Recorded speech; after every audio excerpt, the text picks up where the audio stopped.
Detroit Lions fans, you asked for it. Here we are, live show. Questions are going to get answered, right? We're going to see where these goes. We got a couple of things we're going to talk about, but nothing too crazy. We're going to kind of let this thing flow and see where it goes. But before we get going, if you're watching this back, hit that subscribe button. Or if you happen to see one of our posts on social media and you're not subscribed, go ahead and hit that subscribe button. Helps the channel out tremendously, helps us grow, and it's free. Steve, what we doing in this live today? What's going down, man? It's Monday. I think all the spring breaks are over for the kids, so I think everyone's starting to get back into work. But I'm off till next month. Will I got 4 weeks off, and all I plan on doing is holding babies and talking Detroit Lions football. Hopefully soon. I don't know, but that's my agenda for the next 4 weeks. I don't have a whole lot planned, but we're going to be just sitting back today. We're going to be talking about some things that are going on here and what we have planned for the channel and our shows going forward. We're going to talk some draft stuff. We're going to talk some, we'll talk a little bit of everything. So we don't really have an agenda. We don't really have anything, that we have to check off our list that we want to mention today. We will probably have another recorded episode out tonight around 8:00 p.m. If you guys catch this and you're like, man, I really want to see what's going on later tonight, we'll probably have something out then too. But, well, I did see something that I thought was pretty interesting. I think it came out last night. One of your heroes, I think you have his pajamas in your closet, not Levi Onwuzurike. Those pajamas are probably underneath your uniform that you're wearing right now. But Jalen Milroe got an invite to the NFL draft. Do you think that's a little surprising? No, I don't think that's surprising. I can't even talk. No, I don't think that's surprising. I can't talk. No, I don't think it at all. I'm hearing the Pittsburgh Steelers are very interested. They had the owner was there, Mike Tomlin was there, their quarterbacks coach was there. Pittsburgh Steelers very interested in Jalen Milroe. So yeah, I totally understand why he was invited to the draft. Obviously, you were surprised by it. Well, just because usually the NFL draft only invites people who are going to be going in. They project in the first round. So I don't know what we're doing, inviting guys that should be probably playing in the CFL if they want to get them like a first-hand look at like how things go down in the big leagues. I don't know. I was a little surprised because I think Jalen Milroe is going to be drafted. I don't think he's a first-round talent, but if he is, we've talked about this. This is good for the Lions. That's another quarterback on the board, and that just slips one of those guys in Brad's bucket down further and further down the list. So if Jalen Milroe goes in the first 27 picks of this draft, I'm happy. It's great. It's good news for the Detroit Lions. Yeah, for sure. For sure. I agree. I will say something to speak to your intro. You mentioned yourself that you're on vacation for the next 30 days, you said? Well, hang on. Can I defend myself first? No, you can't. Is this not America? I can't defend. I don't have the right to a fair trial. Yeah. We got to get turns here. You know what I mean? Like the opposition gets the opportunity to have the floor. Now the floor is mine. Now I'll give it back to examination. Okay, I understand. Absolutely. So listen, the bottom line is this, and I hate to be the bearer of bad news. Actually, no, I don't. It actually excites me sometimes. The moment that baby comes out, your vacation's over, buddy. It is to work. You are going to be doing way more work than me at work, and the thought of it excites me. I will say this, and I think I've already said it behind the scenes, but I'll say it again. If you got any questions, man, give me a call. And that may seem odd now. I'm not playing at all either. If you got anything ever, 3:00 in the morning, because I had a little situation myself, man. In the middle of the night, things were happening. I couldn't make the baby stop crying, and I'm just like, what do I do? What do we do? What do I even do right now? So there's ideas out there, man. So call your village, man. Call me. Just a little shot of whiskey on the gums right here will make everything go good. So what we're talking about is actually, I see my wife in here. Well, she should be out running errands right now. Expecting a baby literally any day today. She was actually due yesterday. Still no baby in sight. By the end of the week we will. So, yeah, I don't know. I mean, there's a strict rule in this house, Will, and that's faith family football. Sometimes those get a little shuffled. So, maybe baby goes into the crib. She does a little her time, little tummy time with mom, something like that. Daddy comes in here. We talk some Detroit Lions football, but we're still going to be talking. But yeah, any day now. Appreciate all the congrats in the chat.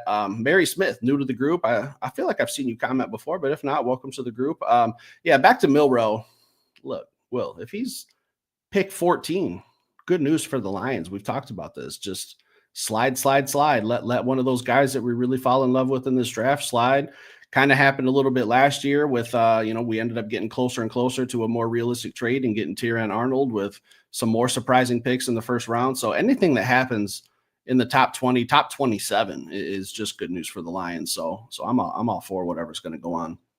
So Steve, I got a couple of questions loaded up. We're not going to make this a show to where we run everything. We're going to answer some questions and talk to some people in the chat. But since you're on the subject, I'm gonna load it in right now since it just makes sense. Jalen Milroe falls to pick 60. The Detroit Lions are at pick 60. For those who don't know, are you in or are you out? I think I pretty much know where you're at, but let the people know. That could be pick 600 and I'm still out. Will, like, that's just.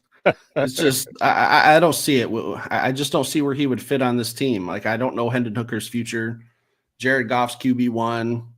We talked about it yesterday. Are the Lions going to look into signing Hendon Hooker to an extension? Or, I mean, it wouldn't make sense for him at his age and where he's at in his career. And I know his career hasn't even really started yet, but does he ride the bench, or does he want to go play somewhere where he can get on the field and maybe get some reps and showcase what he's got? If we drafted Milroe, it would say this is probably it for Hendon Hooker, and he's probably gone after this year, and the Detroit Lions are just going to let him walk. So it would show me at least a sign, but I'm not interested at pick 60. At pick 60, there's still a lot of dudes on the board that are going to be on the board that I'd really be more happy to get than him. Steve. I know. Here we go. First thing in the morning, 10:08 in the morning, and here we go. haven't even had a cup of water yet. And here we go. I haven't had my coffee this morning, so I might not be all there in my defense. But I will say there's some people in the comments that are always saying, has Will got his Jalen Milroe jersey yet? What's going on? So this might surprise or subscribe. Or I don't know why I can't say surprise today, but this might surprise some people. Jalen Milroe at pick 60 for the Detroit Lions. I'm not in. But the only way that I would be even interested is if we moved on from Hendon Hooker before the draft, or if we moved on from Hendon Hooker day one and then Jalen Milroe was still on the board, then maybe I would entertain it. If Hendon Hooker is still on this team, I don't understand selecting Jalen Milroe, because now you've pretty much took Hendon Hooker's value and drove it down into the pits of hell. People know that, with these three quarterbacks, if you signed Milroe, you're moving on from Hendon Hooker, obviously. So, but the one thing that I do like about Jalen Milroe is I feel like he can offer some things immediately. So he could offer like a little goal line package, short yardage package. Hey, if you want to do a QB sneak, maybe you just bring them in, and instead of having your $40 million annually quarterback going out there and QB sneaking, maybe you have Jalen Milroe do it, and he can do some other things too. He still read options and things are on the table. Run pass options are on the table. So those things interest me because I think he can score some touchdowns for us. I think he could be excited and make some things happen for us. But when I look at this draft, already having Hendon Hooker, already having Jared Goff, the depth at the edge rusher position and D-line positions, I just, that value at pick 60 is tough for me to pass on. We've talked about combinations of people, and those combinations of people that you can put together at pick 28 and pick 60 really excite me. So for that reason, I would be out. But like I said, the only way that I could get pulled back in is if we dealt Hendon Hooker on day one. Let me ask you another question, William. Just questions coming on my mind. The other day, the New England Patriots traded Joe Milton to the Dallas Cowboys for a 5th-round pick. Would you take something similar like that for Hendon Hooker? If the Pittsburgh Steelers offered a 5th-round pick, would you send it? And I don't think a 5th-round pick has a ton of value, but given Hendon's playing status of never playing, do you think that would be fair compensation for a pick like Hendon Hooker, similar to Joe Milton? The first thing I'll say is I was pounding a table for us to go get Joe Milton out of the draft, and people were telling me that I was an idiot. That dude's got a cannon for his arm talent is unbelievable, and the thought of him playing behind somebody, I will tell you, Dak, you better be looking over your shoulder, because don't miss time and let that dude mess around and catch on with a guy like CeeDee Lamb. Like that could be a exciting situation. But I think we could get a little bit more for Hendon. I feel like he's got a potential to do some cool things. If he plays well this offseason, I would say, that price is going to get driven up. Plus, we don't have to make a move. It's not like we're in a situation where a move has to happen this offseason. I just thought it made sense for the quarterback situations across the NFL. But I think people get that misconstrued with, I don't like Hendon Hooker. I like Hendon Hooker. I think Hendon Hooker has a ton of potential. Now, does he have some things that he needs to work through? For sure. But I would love to get a look at Hendon Hooker in a meaningful situation, meaning in a game, not a preseason game, in a live regular season football game. I would love to get a look at Hendon Hooker and see what he can do and what he can't do. And I would like to see it happen a couple of times. So if something happens and we just got a little bump or bruise that Jared needs to rest, let's get him out there. And then later on in the season, maybe we're shutting Jared down because we already got our playoffs clinched, man. And, we want to let Hendon get out there and get some reps. But if he's setting the league on fire, man, I think that then you got an opportunity to either deal him or start looking at how you want to attack that problem. Who knows what they would do? They love Jared, man. And I got my only knock on Jared is the same knock that everybody's got on Jared, is extending the plays. And then it seems like he makes bad decisions in bunches. Like he and bad situations. But he seems like when Jared has a bad day, he has a full bad day, not a bad play, a bad day. So that's it's just tough when you do that, man. I would rather have somebody out there who, similar to Jaden Daniels, man, he's just super poised. If he makes a bad play, then he comes back out there, kind of forgets about it and moves on. I'd like to see more of that out of Jared. I don't want to see Hendon Hooker in a regular season game, unless it's, and I'm glad you threw this in at the end, unless it's in a meaningless regular season game, meaning we're already secured the playoffs. But I think that would mean maybe we're in the same boat. We've already locked up the number 1 seed, which might not be till the last week. I think we could have got Hendon Hooker into a game last year if we didn't have to be battling with the Minnesota Vikings all the way up until the end. So I don't want to see Hendon Hooker in week 6, 10, 12. If we're talking like week 18, 1 seed's wrapped up, home field advantage throughout the playoffs is good to go. We're not in the same situation like we were last year. Absolutely throw Hendon Hooker in there. Throw all the backups in there. Take all the rest, take all the starters, give them a day off. But I don't know, that's so far down the road. But I personally don't want to see Hendon Hooker in a regular season game, especially this season when our schedule is brutal. We need Jared Goff, and I'm with you. I'm not a Jared Goff lover. I'm not a Jared Goff hater, but you're right. Like when he has a shitty game, it's epic. Like it's biblical. It's going to be written about in the New Testament when they print a new Bible, because that Houston game, we were the luckiest team in the NFL to get a win that week because he played like absolute shit. He got bailed out by some Carlton Davis clutch interceptions, some defensive stands, or we don't win that game against Houston. And then we just didn't have the same luck defensively when we were going against Washington. So I have zero desire to see Hendon Hooker in a regular season game. I have zero interest in Jalen Milroe. I think he's a poor man's Anthony Richardson. And you know how I felt about him coming out of the draft. Sure, he's super athletic, like he can do some crazy stuff, but he can't throw a football consistently. He doesn't make good decisions consistently.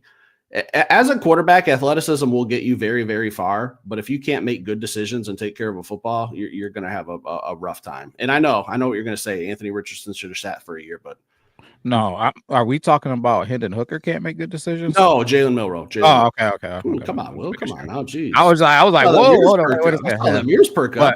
Yeah. But on the Hendon tip, man, I just feel like under that same premise, you have no fears that Hendon Hooker goes to another team and has great success. Like you just don't feel like he has that potential at all. Because if I look at it and you never get an opportunity to see him play meaningful football, then really you essentially don't know what you have. So then if he walks and goes to a different team and sets the league on fire, that wouldn't be something where you'd be kicking yourself for? No. Or you just don't think he has that potential? I think he has the potential, but the Green Bay Packers thought the same thing with Matt Flynn, and they just let him walk and go to Seattle and get a monster contract, and Seattle thought he was the next great thing and didn't work out. So let that be another team's problem. I mean, I'm not going to keep Hendon Hooker just because I think he has potential, because he's not playing football for us for at least 3 more seasons, and he's going to be 63 years old by the time he gets on a football field. So are we going to hold him back or because of potential? I don't see a fit with the Lions, and I'm not worried about what he does if he moves on, because I think that there's the odds are in my favor that I think it won't work out than it will. It's just it's such a crapshoot, but the odds say that if a team really liked him, they probably would have drafted him. Like off the top of my head, I can't think of a quarterback who sat the bench for X amount of years and left and went to another team and absolutely tore it up. Is there anyone that comes to your mind? My first, before I even address that, I would say this. I just don't understand why you wouldn't want to see a guy play that you have in house. You know what I mean? Like, and yeah, a guy who comes to mind is Tom Brady, sitting the bench behind Drew Bledsoe. Never left. Going to become to another team though. I'm not talking about going to another team though, but I'm saying if Tom Brady never gets that opportunity, Drew Bledsoe is the guy for years and years and years and years, and we never even have conversations about Tom Brady. But what I'm saying is this: I just want to see Hendon Hooker in a football game and what he looks like. Maybe he is terrible. I'm not saying that he isn't, but maybe he's good. I would hate to see him show up and next thing you know, he's playing for the Minnesota Vikings.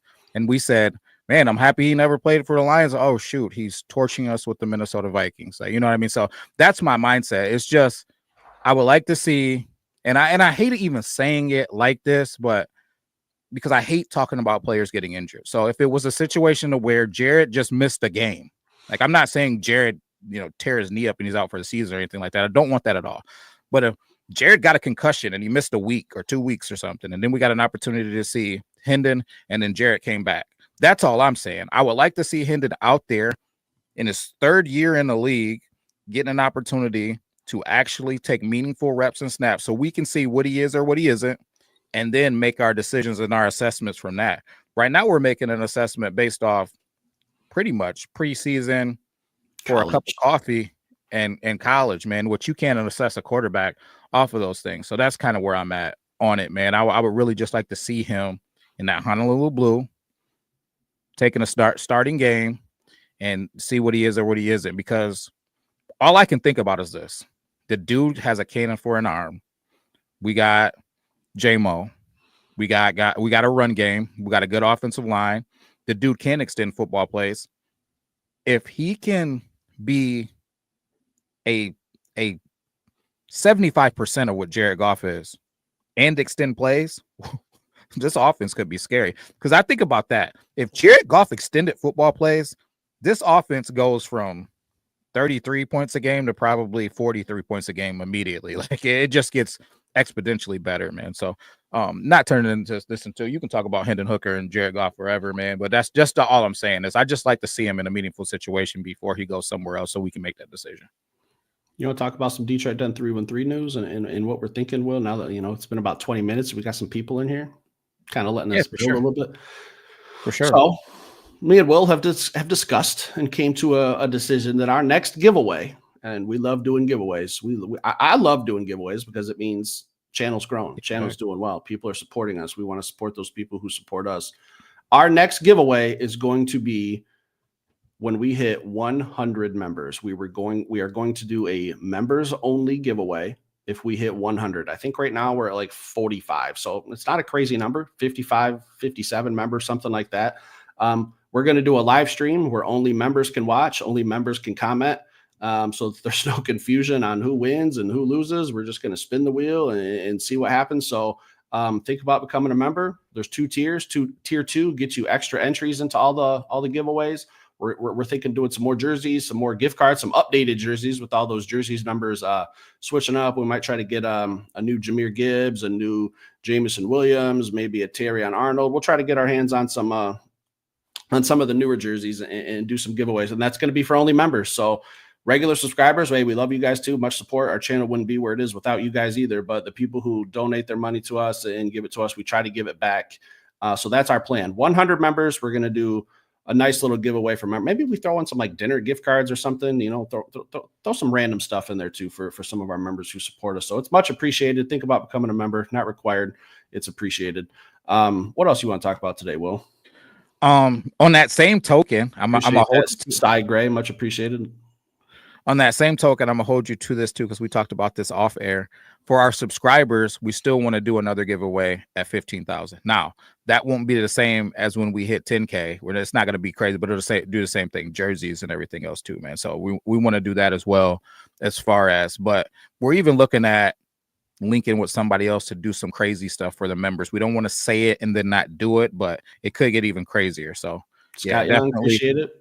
Hey, for sure, man. Scott, thanks for welcome in, man. Welcome into that side of the coin. But I want to answer a question real quick, Steve, that I see here, because it's something that I think that we got to speak to, man. Talking about Will, they didn't have faith to put Hendon Hooker in last year. I'm assuming you mean during the playoff game when Teddy Bridgewater came in. Now, I spoke to this before, and then what's more important is Brad spoke to it, and Coach Campbell have both spoke to it. Had nothing to do with confidence in Hendon Hooker. Had everything to do with, this is a guy who hasn't played in a hasn't played in a regular season game, let alone a meaningful regular season game. Now we're in a playoff situation. Do you want to send that guy out, or do you want to send a guy who's been tried and true playoff situation, regular season situation, NFL veteran? You send an NFL veteran out to cover the Band-Aid until you can get Jared Goff back out there, man. So I think that's more what it was about. Instead of like, hey, we just don't trust Hendon Hooker at all, yada, yada, yada. It was more about, we have Teddy Bridgewater, who's been in these situations. We're going to have him come out, manage our offense until we can get Jared back in there, man. So that's kind of, it was my take on it. But like I said, more importantly, Brad and Coach Campbell have spoke to that, man. So I want to bring this up. YouTube gives me no option to become a member. What's the deal? In all of our recorded episodes, if you go to the video description, there's a link that will take you, it should take you to our members page where you can join there. The only other way I know how to do it is on a desktop computer or a desktop version. We'll try to walk me through it one day. I'll let you. How do you do it from a mobile device? I'm an old man, Will. When this daughter gets here, she's going to have to start teaching me some technology things, because it's not 100% my thing. But I know that a link is in all of our video descriptions. And if you're on a desktop, which I know most people are watching on phones and tablets, you have to go to our YouTube homepage from, I think it's Safari, if I'm not mistaken. Will, I'll let you take over and describe that. Listen, so when you go into your search bar, right, if you're going to search on a website, in that corner, if you click inside of the corner, there's a little box there. When you click that box, you can turn that desktop mobile setup into a desktop setup. If you go to our YouTube channel in your Safari app or in your Chrome app on your cell phone, if you're in the mobile setup, it doesn't offer you the little icon to join. But if you turn it into the desktop setup, then you'll get that little link. So the two easiest ways to do it is either you just do it from a desktop, a laptop, or a desktop computer, or if you're on your phone, you can even Google, how do I switch my websites to the desktop version? You switch it to the desktop version, and then you'll be able to click the join version. It'll give you that join icon, man. So that's the two ways that you can do it, two easiest ways. If you're still having a hard time, just DM me on Twitter if you got social media, and I'll walk you through it. Yeah, YouTube kind of sucks sometimes with us hardworking content creators out here. They just don't want to help us out. But 3 new members, much appreciated. Yeah, like I said, when we hit 100 members, we're going to do a giveaway for just you guys. We'll do a live stream just like this. The only people who will be able to see it will be members, and the only people who will be able to comment will be members. So looking forward to that. When we hit 100, we'll hop right on here. We'll find some time. But Will, we're like, we're almost 2.5 weeks from the draft. 2.5 weeks, man. It's flying. I saw some questions up above. I'll try to find them as I can. Just talking about some guys that we really like. I think someone asked, I'm trying to find it. Who are some second round edges that you really like? Who are some guys you got on your radar? Josiah Stewart. What are we talking about? Like Josiah Stewart automatically, man. What about you? Where you at? JTT from Ohio State, Landon Jackson, Antoine Paul Ryland's very high on my list. I know someone asked us that on Twitter this morning too. Listen, I think if we can leave this draft with a defensive tackle and a defensive end in either rounds 1 or 2, take your pick. Like we said, combinations. You want to get the defensive end or the edge rusher in round 1? I have no problem with that. get a defensive tackle in round 2. You want to get a defensive tackle in round 1, like a Tyleek Smith, Derek Harmon from Oregon, fine with that. Go get me a defensive end in round 2. I'm just all about the combinations. It doesn't matter which one it is to me, which one's first, defensive end, D tackle, but those are my first 2 picks. And we're going to start getting back on some draft talk here. Now that it's about 2.5 weeks away. I can't wait, man. It feels like the draft was like 8 years away, like just 2 weeks ago. And now all of a sudden it's really here. So who you got your eyes on, Will? Other than Josiah Stewart. TJ Sanders, like he's another one. Talik Williams, that's another one going inside. But I got some breaking news though. Steve. Breaking news. Breaking news. So if you watched the show yesterday, you'll understand this. And then I'll get right back to a question that I have loaded up for you. But Steve, I need you to know I won. 3rd place of the contest? Number 1, first place, buddy. Wow. One. So yeah, if I can get it in, put my medal on. Just wanted to make everybody aware. If you watched yesterday's episode, you understand what we're talking about. If you didn't, go back and check that out for pertinent information on a contest that I was entered into by Steve, apparently. But anyways, victory. It was a contest with who had the cutest butthole. And Will apparently has the 3rd. Whatever. So back to the draft. I'm gonna throw this out here. Shamar Stewart. Feel like controversial, man. Controversial Shamar Stewart. Steve, at 28, Shamar Stewart is still there on the board. Are you taking him or are you leaving him? Where we at with Shamar Stewart? I would need more information. I would need to know some other options. Who do you want to know? Who you want to know that's out there? Who would be in competition with him at that? Donovan Ezeraku would be in competition with him. He's up there. Donovan Harmon would be in competition with him. Tyleek Williams. I know a lot of people think he's 2nd round, but I like him late in the 1st. Like you're kind of splitting hairs between pick 28 and pick 34. Doesn't make that big of a difference for me. So if it's between Ezeraku, Harmon, Shamar Stewart, and Tyleek Williams, I would understand. Who do I want, or what's the question again? Well, I'm over here spinning the wheels. Do you want Shamar Stewart there at pick 28? I'm going to say that Harmon isn't on the board because I think he goes earlier than 28. I'm going to say you can say Donovan Ezeraku's out there. You can say Mike Green's out there. You can say Nick Scorton is out there. Who are you? Scott, well played, Scott. But yeah, you could say Donovan Ezeraku's out there. Mike Green, Nick Scorton. Those are the guys. Talik Williams. Those are the guys that are out there. Where are you going? Are you taking Shamar Stewart, or are you going a different direction? I think I'd be very, very happy with Shamar Stewart. I think I would be more than okay with the Lions drafting him. The only question that we have about him is production. It's not his size. It's not his athleticism. It's why do you look at his ESPN profile and it says he only has 1.5 sacks every year? And if you actually sit down and you take some time, it's a late at night, wife and kids or your husband, whoever's asleep, and you got some time to look at some game film and you want to look at Shamar Stewart, go watch. I'm telling you, his game against Florida, I'm pretty sure it was last season, DJ Lagway, a highly rated quarterback that's probably going to be a lottery pick here very, very soon, was eating his lunch. Shamar Stewart was all over him, not getting sacks. He's not getting the final product. So if that's the only thing I have to teach you is how to finish, I'd be more than thrilled to have Shamar Stewart. A lot of people are just looking at the stats and say, well, he doesn't produce, he can't tackle. Like, it's a little bit more than that. Like he's trapped on a very, very good defensive line for Texas A&M. He's kind of I think he's the second best pass rusher on that field besides Nick Scorton and Turner. I would probably say Stewart's probably the second guy in my opinion. If he's the pick for the Lions, I think we get an athletic freak who could rush the passer, and all I have to do is teach him how to finish the tackle, finish the sack, get to the quarterback, and bring him to the ground. Like, it sounds easy, and it's not, so I'm trying to lead this to you, Will. What do you think he needs to do to start getting production? Because he's getting there. He's touching the quarterback. He's just not always bringing him to the ground.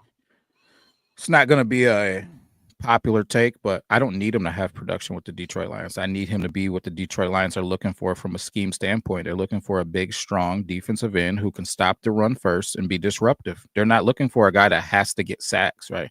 The fact that he has the potential to also be a pass rusher, it's cool. Like that's what makes it special. But he fits everything that they're looking for a guy to do, and he has pass rush upside. He fits what the Detroit Lions are looking for from a scheme standpoint so far. Now, I don't know exactly what Coach Shep is going to do, but what we've done over the past few years is we've had a big, strong defensive end opposite of Aiden Hutchinson who shut the back door and sent stuff back to Aiden Hutchinson. That means if you kept pressing the issue towards them, yeah, they were going to close the back door and set the edge on you. But when you spun back out to Aiden Hutchinson, hey, he was getting sacked. So I think the Detroit Lions are more set on making sure that we stop the run and we have a guy who can collapse that pocket from the backside, not a guy who's a pass rusher rushing upfield and creating seams. You cannot have a defensive line where both D ends are rushing up the field. You just can't have it. It doesn't work down in and down out. Now, if you're trying to stop the pass, can you have two pass rushers on both sides? You absolutely can. But that's a situational standpoint. That's not down in and down out. Detroit Lions have showed that they're a team that wants to stop the run. They don't let you run the football. That's why Shamar Stewart fits the Detroit Lions. I understand all of the production concerns, but from a scheme standpoint, he fits, and he fits like a glove. He fits, and he has upside. So, I don't know, man. Shamar Stewart is athleticism. Yeah. He checks a lot. He checks a lot of different boxes. He's built like Myles Garrett. Now, does he play like Myles Garrett? No, like that. But he's built like Myles Garrett. Just a dude that has a whole lot of upside, man. He's got all of the traits that you want to look for from a guy. He's got the size. He's got the arm length. He's got the twitchiness. He has everything that you need, man. Now all you got to do is coach him up. For those reasons, now, if we didn't have Aiden Hutchinson and we were taking him to be our pass rusher, I would run away from the podium and I'd say, no, Shamar's not the guy. He's not the guy if you're looking for an impact pass rusher immediately who's going to go get you sacks in production. No. But if you're looking for a guy to play opposite of Aiden Hutchinson who has pass rush upside, you run to the podium and you go draft Shamar Stewart, man. So that's where I'm at with him. You know who I think is a good comp for Shamar Stewart, and I'm just looking at someone I'm familiar with, someone that we've kind of hinted at is Rashawn Gary. Rashawn Gary at the University of Michigan, number 1 overall recruit. Like his production at Michigan wasn't great. Looking at his stats at Michigan, his final season, he only had 3.5 sacks. In 2017, he had 6. His freshman year in 2016, he only had 1. We know, and we thought he was going to come in to the University of Michigan and just absolutely be the best defensive lineman to ever put on pads at that university. Wasn't the case, but the Green Bay Packers saw his athleticism. They saw his potential. They drafted him, I think, at like 10 or 11. Like he was a top 15 pick. They took a little bit of a gamble on him, and he's paying off for him. You don't have to coach a player like Shamar Stewart all that much. If it's 3rd and 15 and I got him and Aiden Hutchinson rushing after the quarterback, I don't know where you're going to go. I don't know where a quarterback's escape route is because it can't go left. You can't go right. And eventually we're going to have a Lee McNeil and DJ Reader pushing the pockets right in the middle. So I don't know where you go on known passing downs with Shamar Stewart. So I really think that his production, and we could talk about guys who came out of college who didn't have great production and are doing very well right now. Daniil Hunter's another one, Rashawn Gary, Chop Robinson. I saw someone comment on that in the thread here, and I think that's a good comparison too. He wasn't the most productive guy at Penn State. It happens, but if you come to the NFL, it's a little bit different. You're playing on a better team. There's other people that offensive coordinators, offensive lines have to worry about, and you might just forget about a guy like Shamar Stewart over there. Hey, this guy's a rookie. He don't know what he's doing. Boom, now the quarterback's on his ass. So I'm not really overly worried about the production. Me neither. As I'm looking at Daniil Hunter, you read my mind, Steve, exactly where I was going when I was typing away over here. His 2014, he had 1.5 sacks. 2013, he had 3 sacks. 2012, he had 0 sacks. In all 3 seasons, he played 12 games, 13 games, 13 games. So it's not like he wasn't out there on the field. He was out there. He was taking a lot of snaps, and he was not getting sacks. The production has a lot to do with the scheme. It has a lot to do with who you're playing around. It has a lot to do with what your responsibility is. It's not all just finishing. The dude was out there with Shamar Turner, Nick Scorton. Like those guys were getting sacks too. So I mean, like he was out there competing And then he had a responsibility too. And when you watch the film of them playing, a lot of times Shamar Stewart is the one getting double teamed when Nick Scorton is man to man. So I mean, I wonder why that was. So I don't know. I think he fits the Detroit Lions like a glove, man. He's a guy that I would select, but that was 6'5", 270 pounds, like ran a faster 10-yard split than Aiden Hutchinson, like tested through the charts at the combine, had a RAS score of 10. Like, it's very, very rare. I'd be absolutely thrilled if he's the pick. And all those guys that you gave me to choose from, I'd be more than happy with as well. So it's kind of a win-win situation for us. So I'm good either way with whatever the Detroit Lions consider. I see guys in the chat putting in Jordan Birch. Jordan Birch would probably be a round 2 guy. The thing you got to understand about Jordan Birch, he's a big, strong guy, man, but he's a pass rusher. He's a pass rusher. In the run game, he's been a bit of a liability, so that'd be something to think about now. What does excite me is his versatility. He's a dude that can play defensive tackle, and he can play defensive end. This is a guy who was 280 pounds, 6'5", 6'6", who was clocked at 20 miles per hour, like running. During last season, man. So that's a guy who's absolutely freakishly athletic. Now, if you're talking to me, and this is those combinations of guys, Steve, that I was talking about, if you're telling me I went and got Shamar Stewart in the first round, and then I can add Jordan Birch at pick 60, so now I can add a guy who can just be a flat out pure pass rusher, right? And then I can have on the inside, maybe now I bump Shamar Stewart down inside. And then, you know, I leave Aleem out there, and then I got Aiden out there. Maybe that's a pass rush. I mean, the possibilities are literally endless. When we start talking about these combinations of D lines that we can come up with, it can get scary, man. And you still got the Makai Wingos of the world. You still got the Josh Pascals of the world, which I took some time to watch some film on Pascal yesterday. And what I don't love about him at defensive end, I absolutely love about him at defensive tackle. So his quickness and explosiveness and twitchiness at defensive tackle is very nice. Now at DN, he's just a regular dude, man. So that's stopping the run. So I don't know, man, Steve. There's some of these possibilities that are literally endless. But if we get a couple of guys that pick 28 and pick 60, or however we move around and navigate that, it could get really cool. You still going to Jamaica for the draft, Will? Just the biggest day of the Detroit Lions year in the offseason, and Will's not even going to be in the same country while it's going on. I'll tell you what, I'll be streaming. I'll be streaming from Jamaica from a pool somewhere, sipping some fruity drink, which I'm not typically doing, and getting in trouble by my old lady about being on Detroit Den 313 from the pool instead of, you know, hanging out on the beach. But I'm here for it. Listen, Brad gave us a trip to Jamaica, man. You got to take it, man. He said, listen, I don't want you showing me up in the war room. I need you to be out of the country.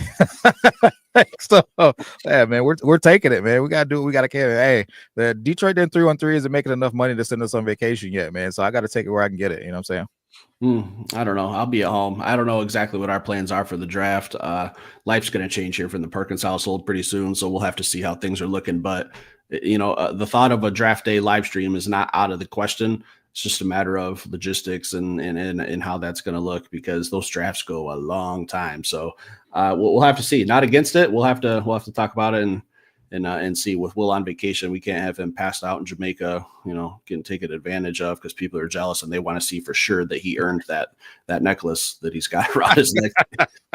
People are gonna want. And we got like 30 new people in. So as 30 new ones, hey, if you're not aware, I did win. If you watched yesterday's episode. And I will say this for the new people that just got in, Steve has twisted my arm and said we are going to do a members only giveaway. So when we hit that 100 members, we're going to do a members only giveaway, a members only show just to reward the members. So that will be at 100, which we're not far from. And then the next subscriber giveaway will be at 15,000. For those of you who are just tuning into the live, just wanted to put that out there. Steve, I got another question if you are ready.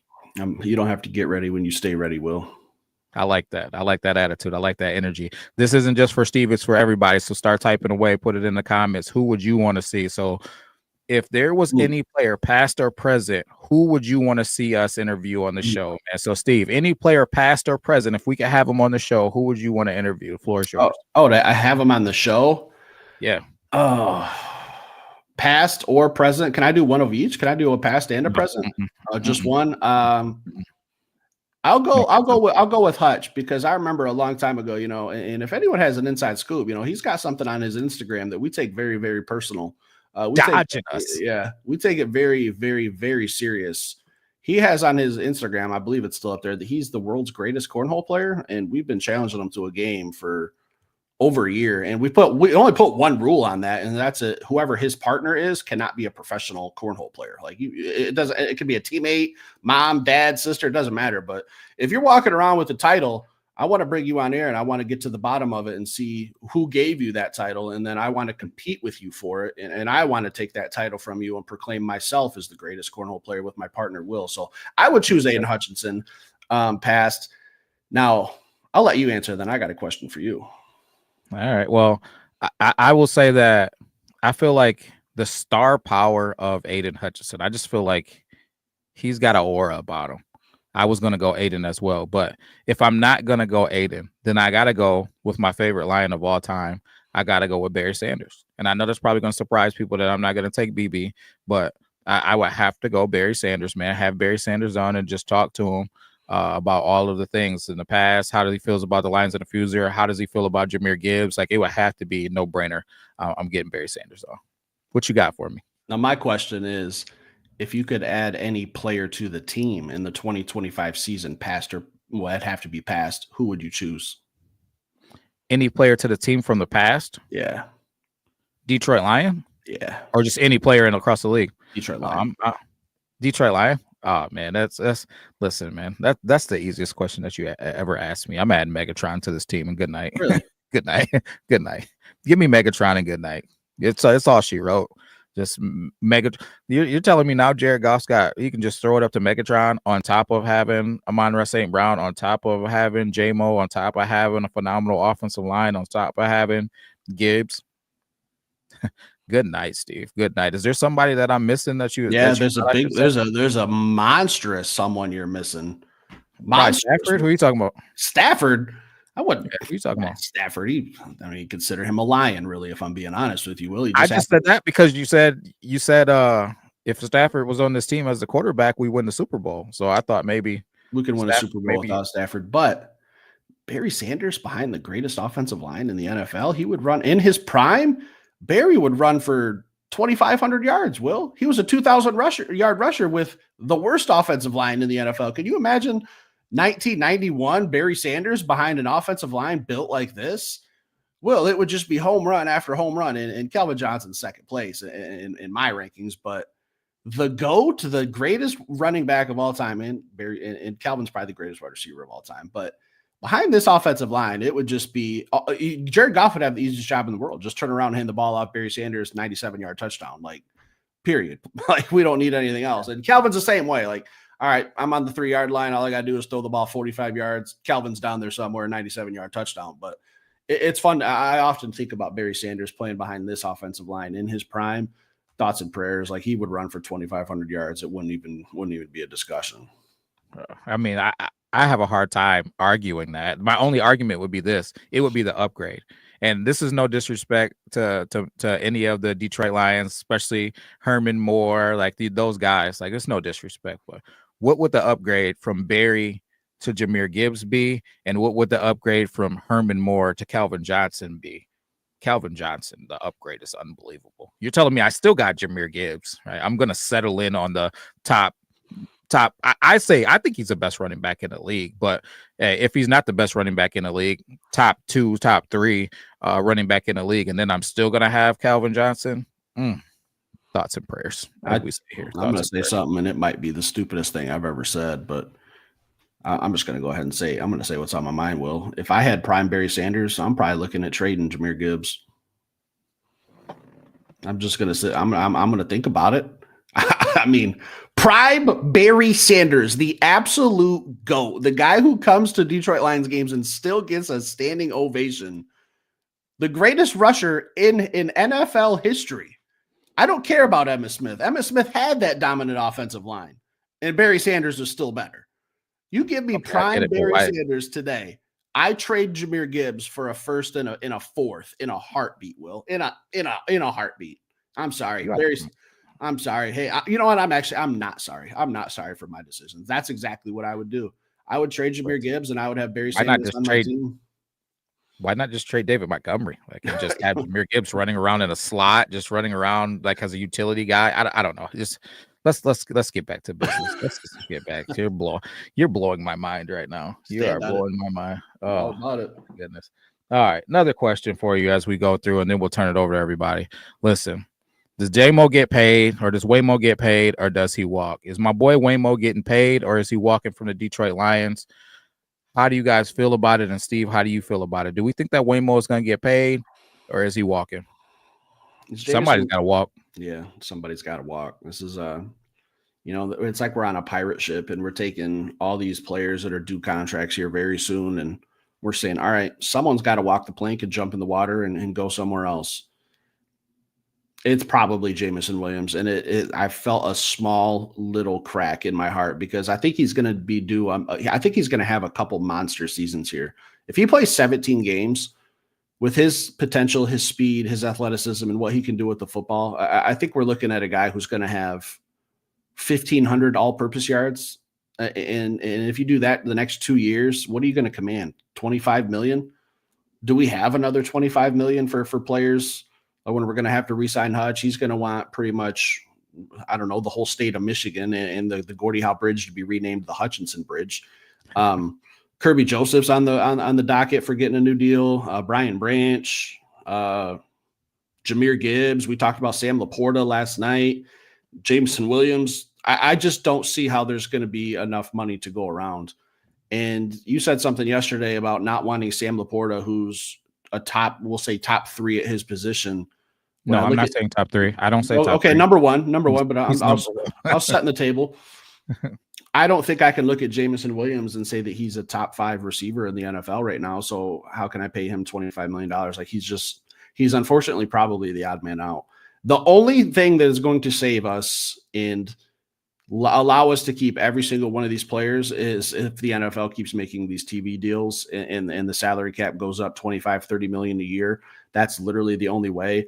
And maybe in 2 or 3 years from now, Jared Goff, what are we doing with him? Is he off the books? Are we looking for a rookie quarterback on a rookie deal where maybe we can re-sign J-Mo for that 20 to 25 and maybe get a little bit of a discount? I don't know. There's a lot of things. There's a lot of variables, but if I had to choose today, I think J-Mo's at the bottom of the list, and it's hard because he's like our child. Will, like we've defended this kid since he's came into the league. So it's hard for me to just say without a little bit of emotion behind it that he's just probably going to be out of town soon. But I just don't see a path where we can afford another $25 to $30 million contract. I think he gets paid. I'll be honest. And I think that you front load and back load and you do tricks and you do. And I will say I'm going to defend you because I think people are going to hammer you. My understanding of what you're saying is, I mean, when it's time for you to get thrown to the wolves, I was just talking about trading Jahmyr Gibbs. I got thick skin. I can take it. No, but I know, but I just want to even clarify. So if I'm wrong, just let me know if I'm wrong. But if there's a way where we can pay our core group of guys, you want that to happen. 1,000%. Okay. Because someone said something yesterday that I thought was very, very true, and I wish I could remember who it was. It was a great comment. Love to give you a shout out. If it was you, take your flowers. You deserve them. Brad Holmes treats signing his players like free agency. Yeah, that was Brad, that wasn't even. But that wasn't a new thing. Brad said that in his interview. So I mean, they were just repeating what Brad said. He's like that when fans look at free agency, they get super excited and they want to see new players coming in. But when you sign your own players, it doesn't feel like a free agency, but that's the Detroit Lions free agency. It's literally what Brad said. So that is free agency. But I think Brad is going to be set on signing that core group of guys to include J-Mo. He loves J-Mo. He absolutely loves J-Mo. So I think there's a way that you do it. Number one, Jared Goff, if you're real that recognize real, right? You'll restructure that deal. You'll do what you need to do to keep these core pieces together, especially a guy that you can throw the ball to and set records with and win Super Bowls with. So as long as J-Mo is taking care of his end of the bargain and staying out of trouble this season and producing, hey, I think we sign him. And I think we sign all of these main young core pieces by front loading and back loading and shuffling things around. I think the odd people out are going to be maybe some of the free agent signees, maybe some of the veteran players, maybe the people on 1-year deals, maybe the people that are kind of aging out. Those are going to be the guys. We're going to lose Graham Glasgow. We're going to lose probably at some point, maybe not, maybe over that 2-year span, we might lose a guy like Taylor Decker. Like those are the guys that their contracts are going to be coming off of the books and we're going to be shuffling some things around. But that core group of Brian Branches, Kirby Joseph, Wamos, and Sam Laportas and Jahmyr Gibbs, and those guys are going to get re-signed, in my opinion, man. And I think that's how you figure it out, by signing that core group and then attrition of our older guys, whether they're retiring or they're just kind of aging out to where we can't afford them. That's how we do it. Well, I've told you my path for 3-4 years from now, and I'm not going to spill the beans, but you know what I want to do with this defense. You know who I want to keep on this offense, and then you know who I'm looking at from college in 3 years from now. So I like my path. I know you like my path. Don't want to spill the beans, but I don't know. You can't get him when you're picking 32, though. You can if you sweeten the pot a little bit. Also, I think this is really true. Brad also said wide receivers are expensive, so re-signing J-Mo is uncertain. I think back to I think it was last week when Brad was doing the absolute loudest interview of all time, right underneath a bird's nest in Florida, just getting chirped at the whole time, and just drove me wild. But he did say something. He said, the cornerback market started at $16 million. So if J-Mo hits free agency, and there's another couple other wide receivers out there who are big names, I don't know who's coming up on new deals, but to sit at that table might be $25 million. Like, is that something Brad's going to want to do?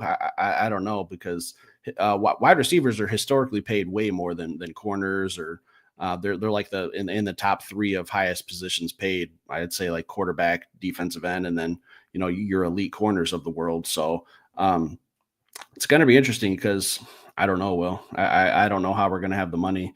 Front loading, back loading. At the end of the day, you still got to pay a lot of guys a lot of money. So Brad's going to have to really get in there with his financial advisors. And I know that the Detroit Lions have good ones.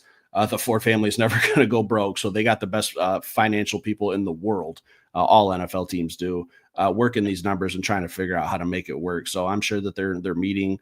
And if they're not meeting, they're going to be meeting very soon on some of these deals. Because I'm kind of thinking a Hutchinson deal's coming, because if he's talking about a 5th-year extension for J-Mo, but he didn't really say anything about Hutch, not saying something is kind of saying something. I think we're going to get a Hutch deal before the end of the season, before the season starts. Yeah, and they said they're working on Hutch's deal. And Mike Disner is the guy who does that stuff for us, man. He does a phenomenal job. He even mentioned him, man, and shouted out him, saying that he's been working the numbers, and he was the one who said what we could spend in the cornerback market, man. So those things are getting worked on. But I'm looking at T. Higgins, man. He's going to get 19 million. You know what I mean? So it's that's where the conversation starts. And then I know there's more. I think it was 116 million over 4 years or whatever it ended up being.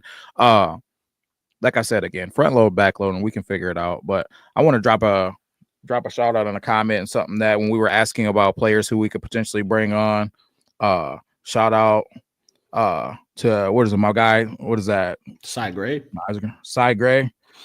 Blades, man. Yeah, if he said he can potentially make a call, man. Yeah, if Benny wanted to come on, man, we have him on. I love Benny Blades with a dog. God bless your heart and soul. Thank you. I appreciate that. What else we got tonight? Well, I know we're kind of wrapping up here. I know you got some plans here. Just Will Ford, the most popular man in Southeast Michigan, so he's got plans here soon. Whatever. I'm actually going downtown, so if anybody's downtown, I'll be downtown here directly. But last one, Steve, spill the beans. Tell the people, man, who's your number one? Who's your number one for the draft, man, right now today? We understand that it can be subject to change. After you go, I'll be willing to drop mine as well. Or if you want me to go first, it's up to you. But who's your number one? If you need to stall for some time, let me know. Who's that number one, Steve? Who you pounding the table for? I really, really, really like Donovan Ezaraku. I've loved that man since the minute I watched him. I think he's got a full arsenal of pass rush.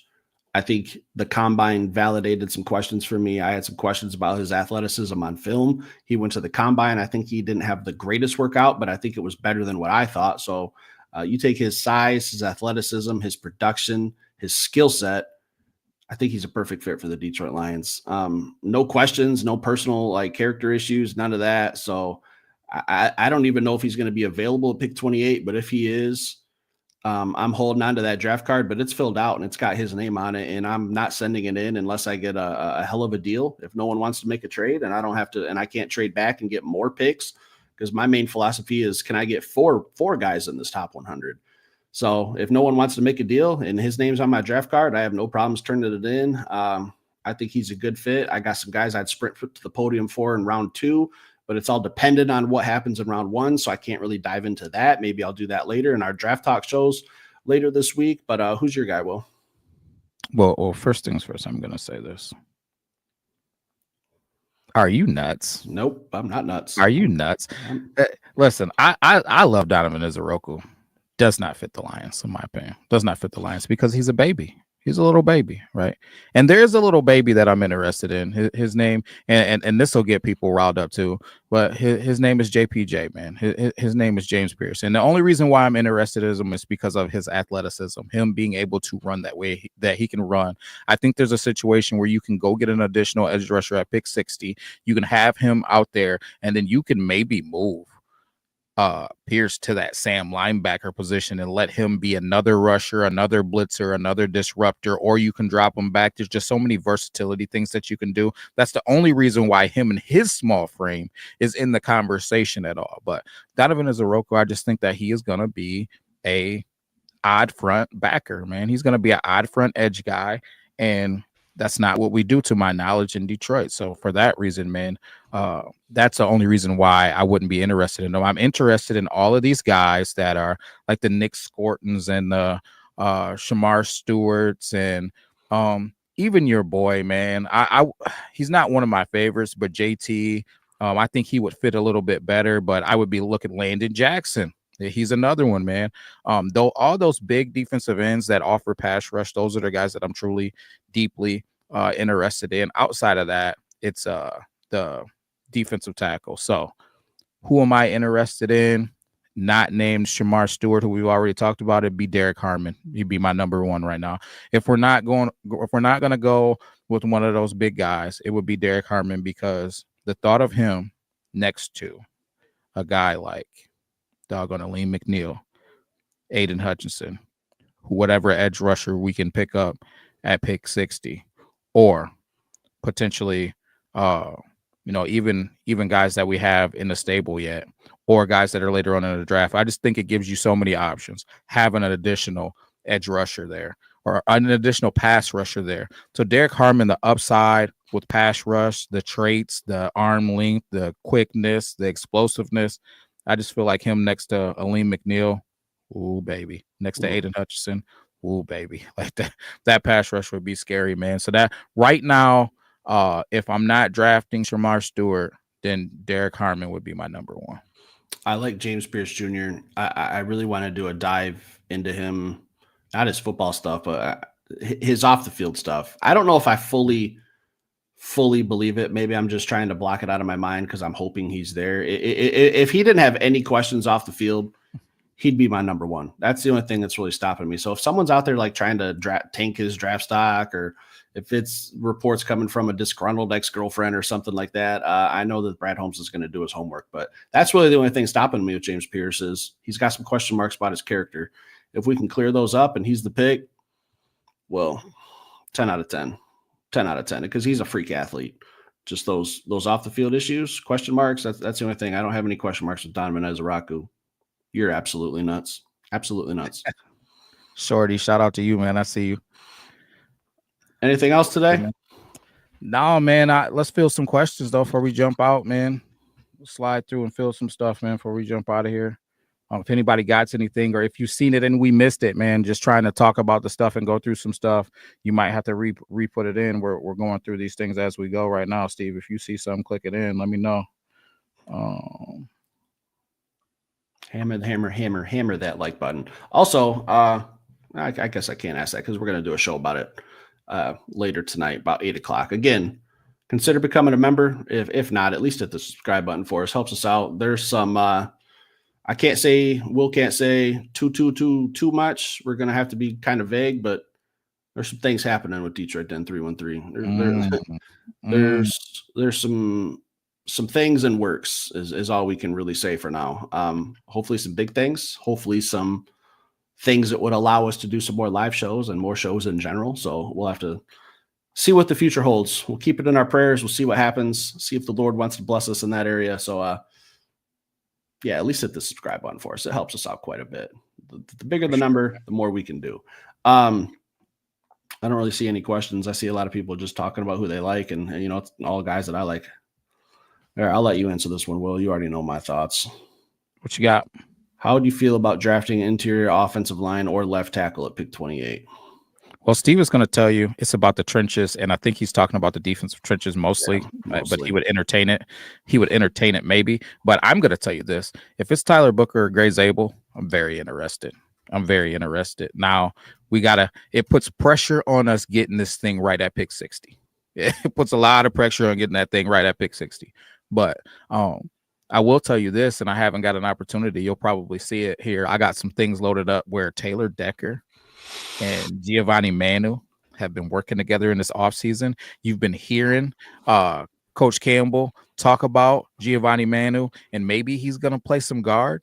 Maybe he plays a little bit of tackle. They're entertaining both of them. They're going to get him in a camp and see what he can do. We got Christian Mahogany, and then we got the depth as far as we brought Yodi back. Then Kobe Sorsdahl is a guy that gets beat up a little bit, but he's a guy that's been continuously developing, man. So it'll be what the Detroit Lions feel. If they feel good about what they have, then we don't need to do it. If they don't, then it yet remains to be seen. And I think either way that it goes, we'll get a lineman or two, but will it be later on in the beginning of the draft? Gray Zabel is somebody that can play all over the place. He would really excite me. Tyler Booker is a guy that just, like we did that clip yesterday where it talked about Steve with Sam Laporta. You told me that that's one of your favorite moments, and it's definitely one of mine, where Sam Laporta said, hey, look, man, do I like to run block? Absolutely. Physically dominating another guy? Yeah, I like to run block. Tyler Booker said he likes to take the love for football away from people. What is the mindset of this Detroit Lions team going to be? Said, listen, I want you to take a game that you love, and I want you to hate it when you get done playing against me. That's some stuff, man, that definitely excites me for the mindset of this team. Tough, gritty team that goes out and gets and plays tough, man. I think he fit right in. Interesting, Will. Interesting. Anything else? Nope. I don't see anything. All right, guys, we're going to wrap this show up. We've been on for an hour. Love doing live shows. It's way more fun when we could just sit back and just talk, see what you guys have to say, see some of your questions, answer some of your questions, see some of the love you guys show us, the support. It's great. Wish we could do live shows every single day or at least once a week. It's tough. Me and Will, believe it or not, we have real jobs that we have to go to. We don't like going there. They love us coming there. It's not a mutual relationship, but we do have real jobs that it isn't Detroit Lions talk. I wish it was, but it's hard with his schedule, his personal life. My personal life's going to be hectic soon. Summer's coming, football's coming. It's tough to hop on here and dedicate an hour or two to do live shows, but we love doing it. Love answering questions. Again, think about becoming a member. We want to give back to those. We want to do a monster giveaway for just members and another monster giveaway when we hit 15,000 subscribers. Hey, that's up to you guys when it happens. Hit the subscribe button if you're not already. Stick around. Hit that like button. We'll be back later with another show. Peace.